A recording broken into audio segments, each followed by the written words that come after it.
Ang ating solar system ay binubuo ng 8 mga planeta na may araw sa gitna nito, at noong 2031 ang pagpasok ng isang planetaryong katawan na may buntot.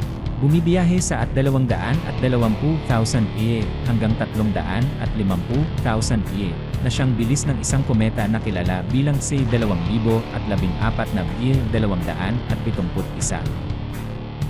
Ito ay kilala mula sa sinaunang panahon bilang ang destroyer, at ang magnetic field nito kasama ng araw at mga planeta, nagiging sanhi ng napakalaking discharges ng enerhiya. Sa buong solar system ang araw naman ay naglabas ng mga solar flare sa celestial plane. Sa nakaraang daanan ng destroyer, habang papalapit ito sa arko ng pag-akyat sa labas ng Saturn, ang magnetic field at posisyon nito na nakahanay sa Mars. Ang magnetic coupling na ito sa pagitan ng destroyer at Mars ay nagresulta sa paglabas ng atmosfera, tubig at lupa sa planeta, na dinadala ang lahat sa kalawakan. Ang epekto sa Earth ng pagkasira ng kapitbahay nitong Mars, naging sanhi ng pagtawid ng mga dagat sa mga kontinente sa ibabaw ng Earth. Hinuhugasan ang mga tagabuo ng pyramid, higante, predamite at kanilang uri sa mga dagat.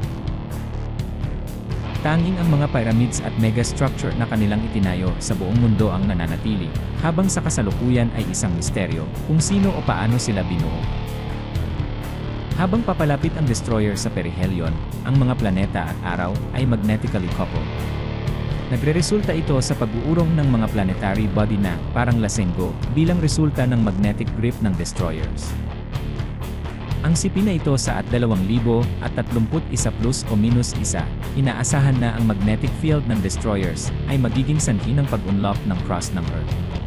Ang pag-decoupling ng crust ay magreresulta sa mga dagat na tumatawid sa mga kontinente, at para sa mga natitira, ang pinakamasama ay darating pa.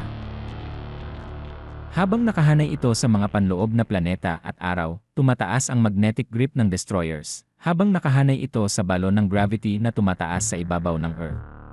Ang magnetic field at ang gravity nito ay nawasak, at magreresulta sa atmosfera, mga ulap, eroplano, ibon, kasama ang lahat ng mga istruktura sa ibabaw at lupa hanggang sa hardpan ng planeta na iginuhit pataas at papunta sa kalawakan.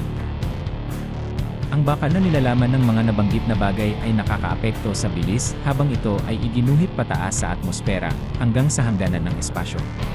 Ang lupa ng Earth ay naglalaman ng isang malaking halaga ng bakal sa komposisyon nito, na lumilikha ng isang ulap na bumabalot sa lahat ng tumataas sa loob nito.